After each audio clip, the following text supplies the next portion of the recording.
continues. We're joined now by Congressman Trey Gowdy of South Carolina. He's a Republican, sits on a key subcommittee of the House's Judiciary Committee. Congressman, thank you for joining us. Yes, ma'am. Good morning. I want to start with a question about your party's leadership. As you know, Speaker John Boehner has said that he will not take up the Senate's immigration reform bill this session. International Business Times reports that the Republican-led House of Representatives does not want an immigration reform bill that looks like the Senate's. Instead, that article suggests the House could have 7 or 8 immigration reform bills. What are we likely to see in some of those bills? Well, we've already passed 4 out of House Judiciary. We passed what's called the SAFE Act, which provides internal security. We passed a guest worker bill, which is very important to our agricultural community. We passed E-Verify, which is a condition precedent if you really are serious about immigration reform. And then we passed a high-skill visa bill.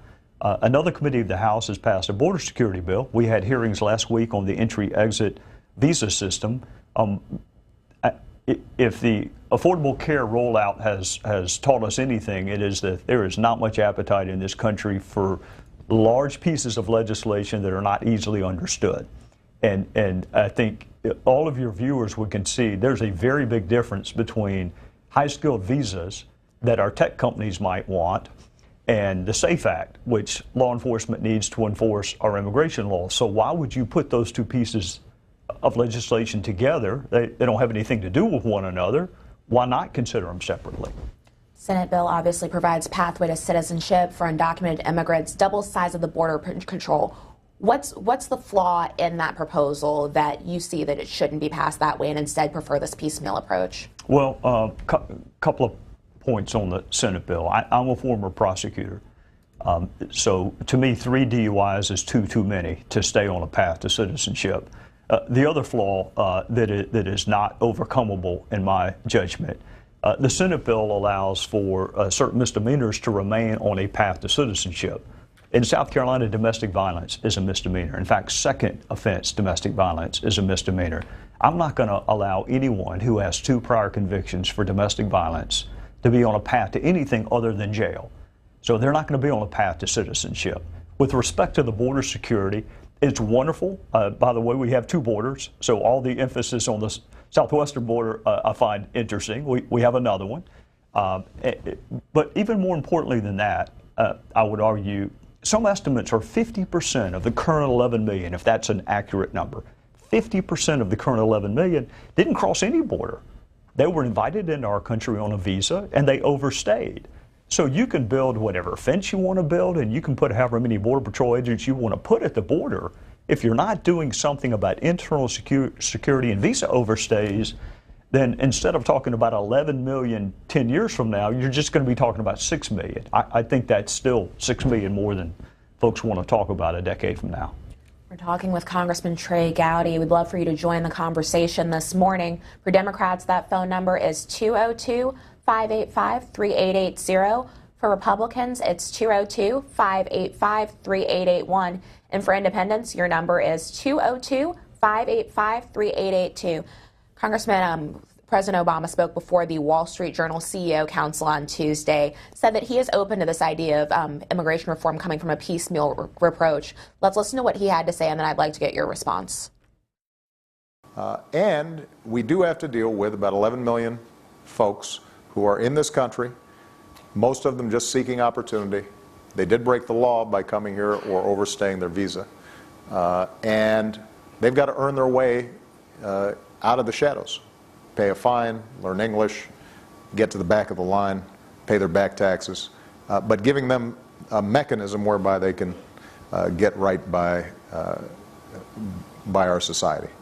And that's reflected in the Senate bill. Now, I actually think that there are a number of House Republicans, including Paul Ryan, I think if you ask him about it, who agree with that. They're suspicious of comprehensive bills, but you know what, if they want to chop that thing up into 5 pieces, as long as all 5 pieces get done, I don't care what it looks like as long as it's actually delivering on those core values that we talk about. That was President Obama on Tuesday at the Wall Street Journal CEO Forum. Your comments? With all due respect to the president, when you say something is piecemeal as opposed to step by step, I mean, words have connotations and have meaning. I mean, piecemeal has a negative connotation to it. We prefer the phrase step by step. I would say this to the president, for anyone who is going to insist on citizenship for all 11 million, you might as well just hold up a sign that says we're not serious about having immigration reform. There aren't 11 million anything that can all pass a background check. There aren't 11 million journalists. Heavens knows there aren't 11 million congressmen who can pass a background check. So when you talk in platitudes about 11 million, everyone is, I mean, let's apply discrete facts and have differing levels of scrutiny depending on those facts. I think you would concede there's a big difference between whether you were brought here as a 6-year-old 20 years ago or whether you crossed the border as a 19-year-old 3 weeks ago. So you wouldn't have the same analysis for both of them. You wouldn't have the same background check for everyone. So he is correct that there is no appetite for big, comprehensive bills. I think comprehensive just means too big to read. I don't know what else the word means, but Dodd-Frank, the Affordable Care Act, the Senate immigration bill, we passed a bill several months ago, and once the bill passed, even those of us who read it found that there were things that were in the bill that we'd either missed or overlooked or didn't remember. I just think people like taking things logically, and it's logical to deal with security, and it's logical to deal with E-Verify, and if you want to cobble together certain bills that have similarities, like border security and E-Verify, they have similarities. But the visa system and the guest worker system, I would argue, don't have sufficient similarities to cobble them together in the same bill. Let's take some of your calls now. First, we're going to go to Bonnie. She's in Middletown, New Jersey, on our line for Democrats. Yes, good morning. I wonder how many of those people who came here with visas have applications for citizenship that haven't been addressed because there's no funding to have people handle that situation. That seems to be a very large problem currently in our country. It's not that we can't, it's that we won't. But I'd like to also bring up the Affordable Health Care Bill and what's going on in the House about that. We know that the system we have now, private insurance with no restriction, isn't working, hasn't worked, and never will work. The House and Senate have passed bills like the Medicare Part D that was pushed through in the middle of the morning at 3 o'clock in the morning because it was such a wonderful bill and was really a real big fat kiss to the pharmaceutical companies. What we're looking for now is a sustainable way of getting health care, and in addition to the need for security, we also have something in our country that's called the welfare of the people, and that hasn't been addressed. Your response, Congressman? Well, with respect to her first question, it's a wonderful question, and it's going to be better than whatever answer I can come up with. I don't know how many folks that are currently among the undocumented have applications pending, and I suspect the number's not high, but I don't know that, and since I don't know that, I don't want to comment on it. With respect to the Affordable Care Act, you may not know this if you watch a lot of mainstream media, but the Republicans actually do have health care reform bills, and we have had them for the last 3 years. We just didn't think the Affordable Care Act was the route to go. We lost that vote. It was a completely partisan vote, but we lost it. And then you can argue we lost an election that was a referendum on that. What you can't argue is that the rollout and the implementation has been an unmitigated disaster. So at a certain point, you put politics aside when your fellow citizens are hurting, and you do look for remedies. I think the best remedy with respect to the Affordable Care Act right now is to start over. Next, let's take a call from John in Decorah, Iowa, on our line for Republicans. Hi, thanks for taking my call. I kind of echo the last caller's sentiments and want to point out single-payer system is supported by two-thirds of the country. Two-thirds of the country. So if this is government for the people, we should have a single-payer system. Secondly, please, I like where this gentleman's going with a lot of his points and looking into different stuff of how to mitigate some of the undocumented workers and how to tackle that problem. However, we're not touching upon the biggest problem, which is our trade agreements. Our trade agreements is why we're getting floods and floods of undocumented workers, because we have destroyed local economies in Central America and South America. This is something that needs to be addressed, and this is also coincides right now with the Trans-Pacific Partnership, or TPP, which many people maybe haven't even heard about.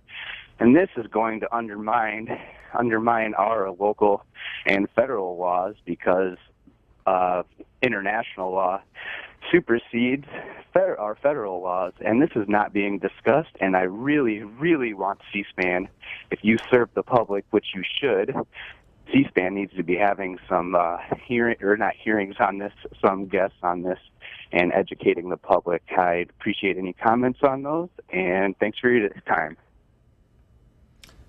I think C-SPAN does a wonderful job of educating the public, much better than lots of other media entities, because you do allow people to go into depth. TPP is something that my colleagues from South Carolina and I have been focused on for well over a year. In particular, something called the Yarn Forward Rule, which I'm not going to put your viewers to sleep, whoever may still be remaining awake after the first 10 minutes of my talking. I'm not going to put the rest of them to sleep by talking about the Yarn Forward Rule, other than to say it's very important, and we've seen certain segments of our manufacturing base decimated, whether it's the furniture business in North Carolina or the textile business in South Carolina, which, by the way, is rebounding, but we saw it impacted. So with respect to trade, and again, harkening back to my previous life, I like fairness, and fairness denotes a level playing field. You can't have fairness when you're dealing with countries that subsidize the utilities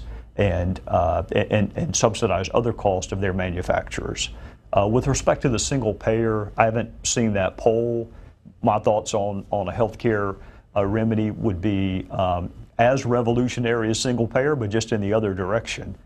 If you look at the history of why I assume you get your insurance from your employer, I don't, but most of my colleagues do. If you look at the history of when we started getting health insurance from our employer, it's the 1940s, and we did it because we couldn't get increases in our wages.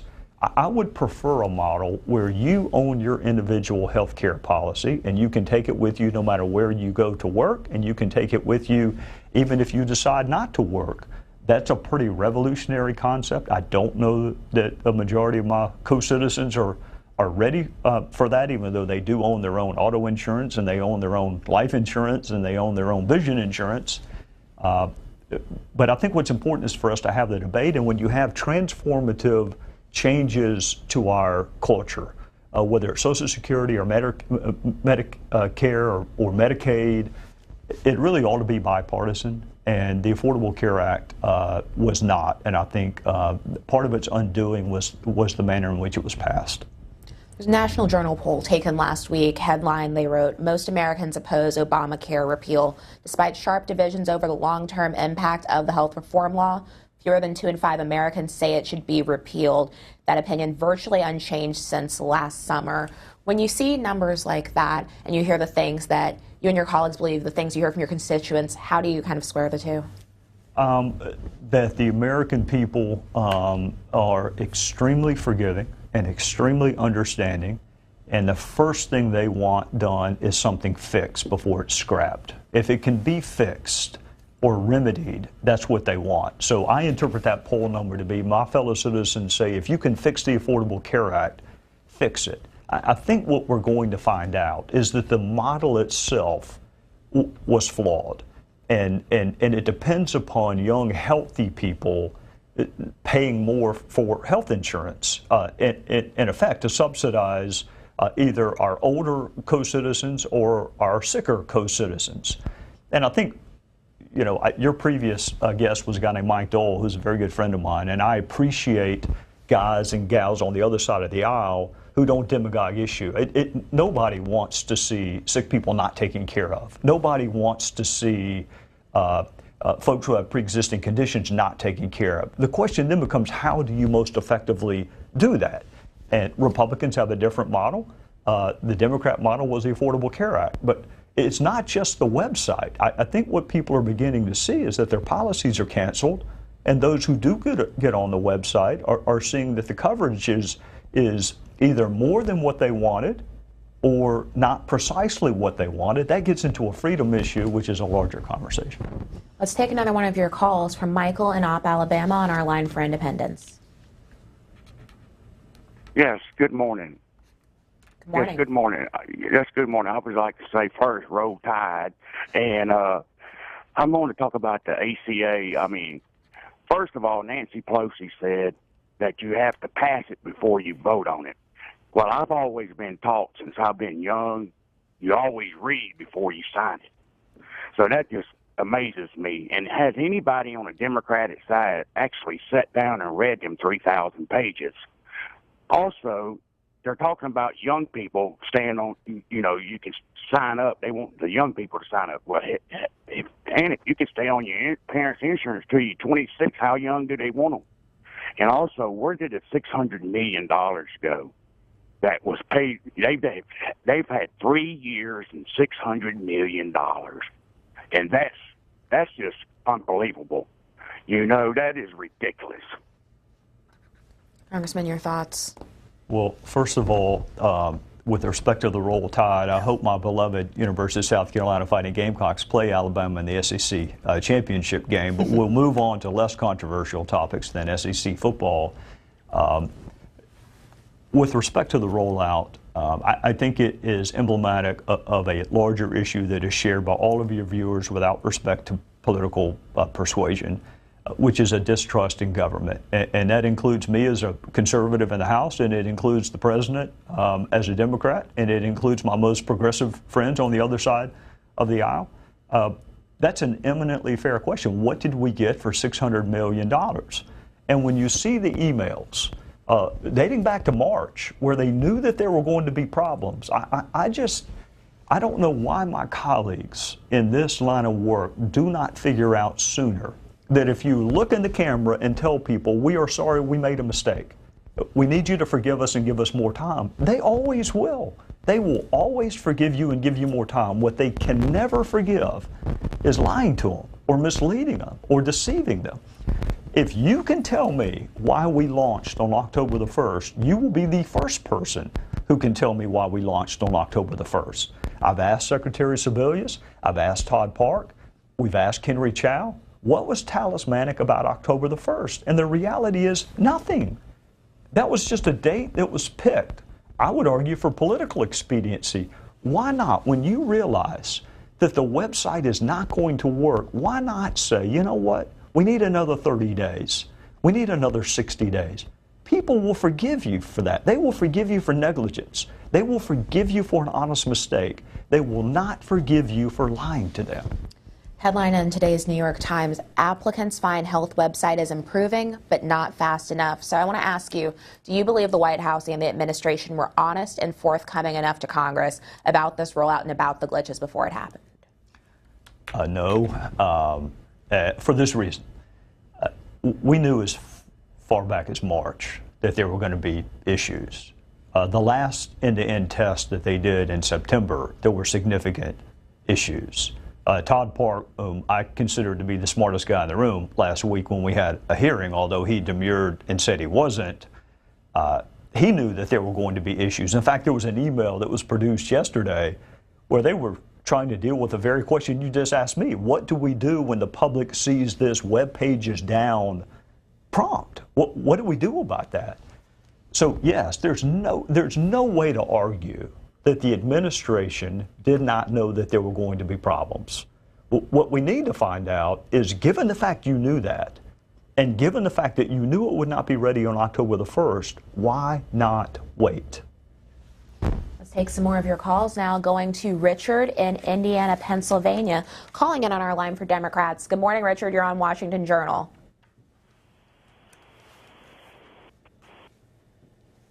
Good morning, Richard. Are you with us? All right, we're going to move on to another call. Going to John in Big Prairie, Ohio, on our line for Republicans. Hi, sir. How are you folks today? I hope fine. I'll make this quick. Sir, I want to thank you for your due diligence. I've also got questions on, I hear that in the Affordable Care Act, there's a provision that allows the government to reimburse the insurance companies if they don't make enough money. And I wanted your response on that. And I want to thank you for Benghazi investigations you're doing. I hope that we can bring that to a successful conclusion. Thank you. Well, John, let me, even though you didn't ask about Benghazi, I do want to let you know something because you're from Ohio. I was in a meeting even yesterday. No media, nobody else around, but a congressman from Ohio named Jimmy Jordan was in that meeting. And between Jimmy Jordan and Jason Chaffetz and others, frankly, on both sides of the aisle, we're going to get you answers in Benghazi. I don't care how long it takes. Now, with respect to reimbursing insurance companies, I was presented with a bill and a resolution yesterday. No insurance company bailout, which I heartily signed. I don't think the administration dare go there. Other bailouts were not publicly popular, nor were they successful from an economic standpoint. So there will be no bailouts for insurance companies. Next, let's take a call from James in Beloit, Wisconsin, calling in on our line for Independence. Yes, I have two suggestions about the immigration bills. First of all, the Congressional Budget Office has said that the Senate bill would only close the border 25%. Well, why don't they just ask the Congressional Budget Office what it would take to seal it 100%, and they tell them, and then they vote for the money, and the problem is solved there.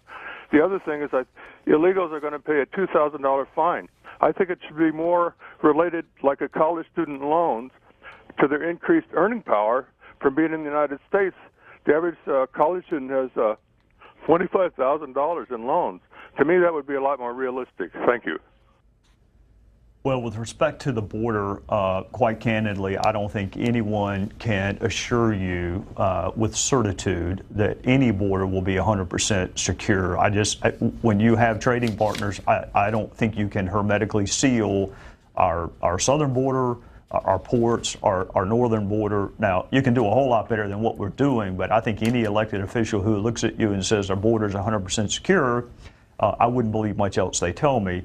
Even if they did tell you that, and even if they were right, that still does nothing with visa overstays. And of the 11 million, if that number is correct, that are currently in the country, unauthorized, unlawfully, at least 40% didn't cross any border. They overstayed a visa. So border security is absolutely essential to real systemic immigration reform. But so is an entry-exit security system, and so is E-Verify.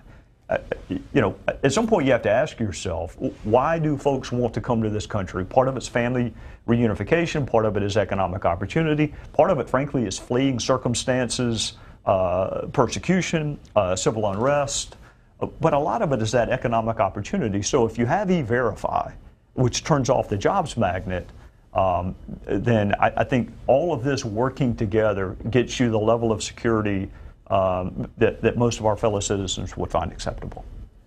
Turning back to healthcare briefly, part of the discussion going on there is about just how big of a problem the technical components are here. President Obama spoke about this week. I'd like to listen to his comments and get your take on whether or not you believe those can be fixed by the November 30th deadline the White House has set. The challenge has been just making sure that consumers are actually able to get on a website, see those choices, and shop. And I think that we probably underestimated the complexities of building out a website that needed to work the way it should.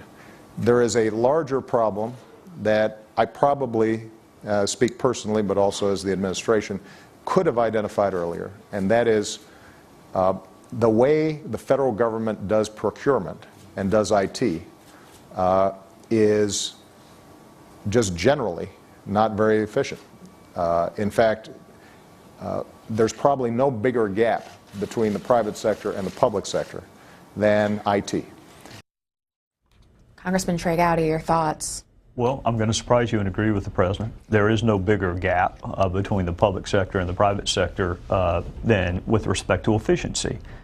And I'm not someone who bangs on government. I work with the FBI and the DA, and they're part of government. I think they do a fantastic job. So I don't make a living banging on government. But the reality is, for $600 million, you ought to have a product that works a whole lot better than the website that you have access to.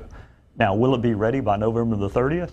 There's not a snowball's chance in purgatory that this website is going to be working by the end of this month. That's just not going to happen. And again, the president's had a very successful political career. He doesn't need to take advice from me. But I think what would be nice would be to level with folks and say, look, we're making progress every day. We don't know when it's going to be acceptable to you. We don't know when it's going to be 95% functional. I don't know that any website is 100% that doesn't have I'm reluctant to use the word glitches because I don't think this is a glitch. I think it's a disaster. But websites, even the best of them, have issues from time to time. But will this be functioning to a level that is satisfying to a majority of our fellow citizens? There ain't a snowball's chance in purgatory that that's going to happen between now and the end of this month. Let's take some more of your calls. Going next to Frank in Orlando on our line for Democrats. Good morning. Thank you for taking my call. And Representative Gowdy, I appreciate you getting the truth in everything you seem to do. You're always after the truth, and we need more of that. Thank you. We wouldn't have this problem with the health care, I don't believe, if we'd have just followed the Constitution, which I believe the Supreme Court did an end run around it to pass this law.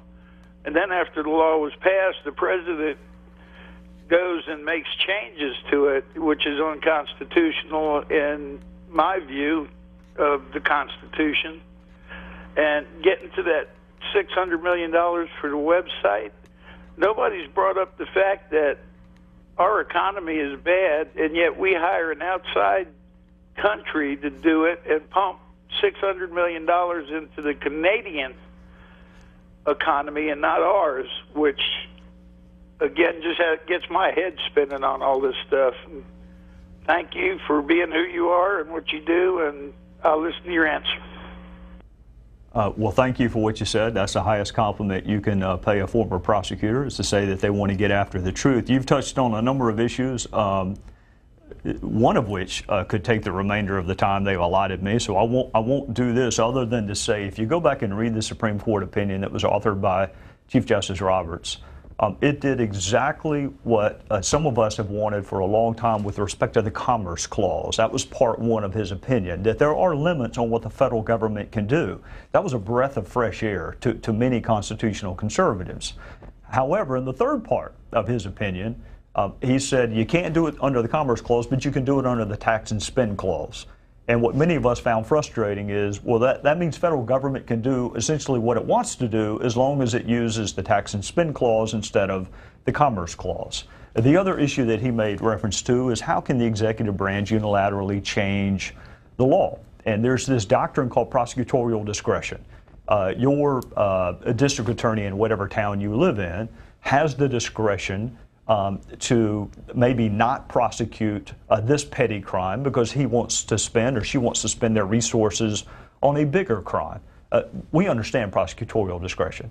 What we don't understand is the wholesale failure to enforce or execute a law. And I would tell your viewers who are interested in this issue, there was an opinion authored by a judge named Kavanaugh in the D.C. Court of Appeals that goes through the difference between prosecutorial discretion and a failure to follow the Constitution and faithfully execute the laws. It is a very interesting opinion. It's a complicated issue, but I think kind of inherent in that questioner's question was, how can one entity of government not enforce a law that was passed by Congress and upheld by the U.S. Supreme Court?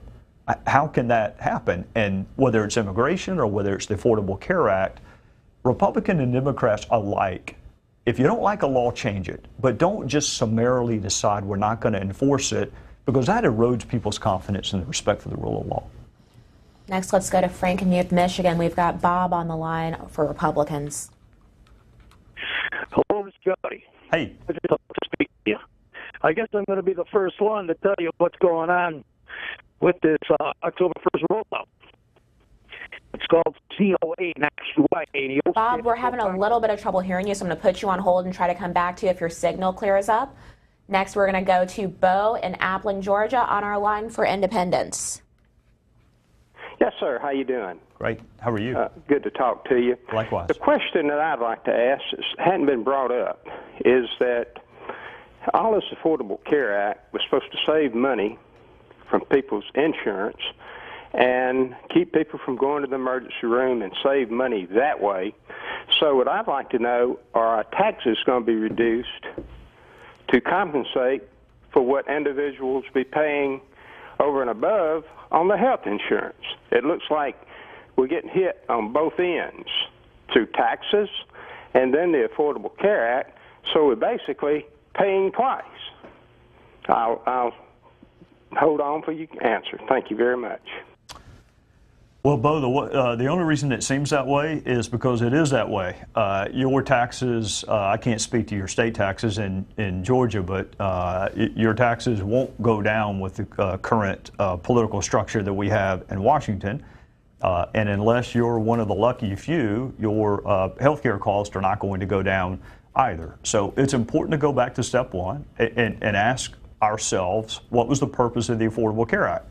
And the purpose was to provide insurance for the uninsured and to help lower the cost for the sickest of our fellow Americans. And the way insurance works is somebody's going to have to pay more. The notion that costs are going to go down for everyone, particularly when this administration hasn't said a single solitary word about tort reform, the notion that costs are going to go down for everyone is just tomfoolery. It economically was never going to happen. So you were very wise to appreciate that, yes, your taxes are going to go up, and they have for some Americans in the last 2 years, and your health care costs, unless you're one of the lucky few, are not going to go down. Bob in Frankenmuth, Michigan, we're going to try to come back to you. Thank you. Can you hear me now? A little bit better. Okay. I want to say it's great to talk to Mr. Gowdy.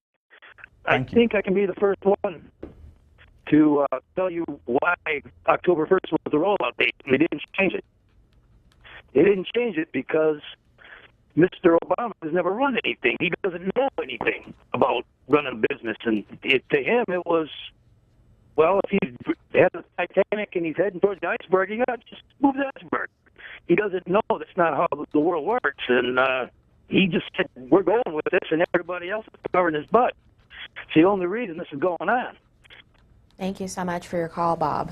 Well, it's probably my hearing, but I probably got every third word, but I think I know what he was asking, or he was offering to explain to me why the October 1st date was picked.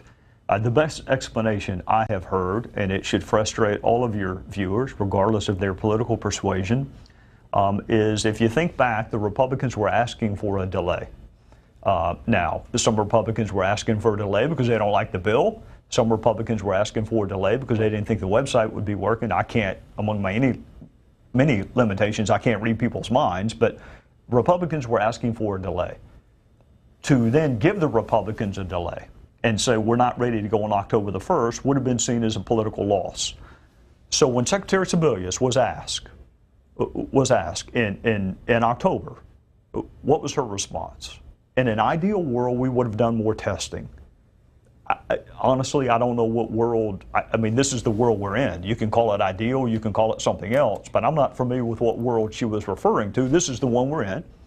You didn't do more testing, and then what did she say? With a law that has a go date of October the 1st, there is no law that has a go date of October the 1st. So why not say what has become manifestly apparent? We weren't ready to launch. If you look in the camera and tell people, we didn't do what we thought we were going to be able to do, we're sorry, give us 60 days. Give us 60 days and we're going to save you the heartache and the hardship of trying to sign on. People would be mad for maybe 12 hours and then they'll say, you know what, I appreciate you leveling with me. But that's not what we did. And so not only do you have the frustration of the underlying law, you have the frustration of not being able to access a website, and you may have to pay a penalty because you haven't signed up for a website that's not working. We're getting to the end of our time here, but I do want to ask you, what questions do you have left? I'm sure you have many for the administration on this rollout. What stands out? Where was Todd Park? He's the smartest guy in the room. He's brought in to fix it. Why didn't you bring him in to start it? If you knew in March that we weren't going to be ready to go on October the 1st, why not just level with the American people? Why not say, look, we need 60 more days. We need 90 more days. Trust me, it's going to be a better product. We're just not ready. And fundamentally also, and I'm not trying to pick on the president, I would love to know at what